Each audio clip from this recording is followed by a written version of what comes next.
గోదారి ఎరుపెక్కింది, ఆ ఎరుపేమో గోరింట పంటయ్యింది. పండిన చేతికెన్నో సిగ్గులొచ్చి ఆహా సిగ్గంత చీర కట్టింది. చీరలో చందమామ ఎవరమ్మ, ఆ గుమ్మ సీతమ్మ. సీతమ్మ వాకిట్లో సిరిమల్లె చెట్టు, సిరిమల్లె చెట్టేమో తిరగబూసింది. కొమ్మ కదలకుండా కొయ్యండి పూలు, కోసిరవన్నీ సీత కొప్పు చుట్టండి. కొప్పున పూలు గుప్పే తంతెందుకండి, కోదండ రామయ్య వస్తున్నాడండి.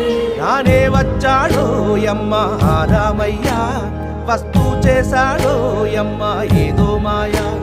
రానే వచ్చాడో యమ్మ ఆ రామయ్య, వస్తూ చేశాడో యమ్మ ఏదో మాయా.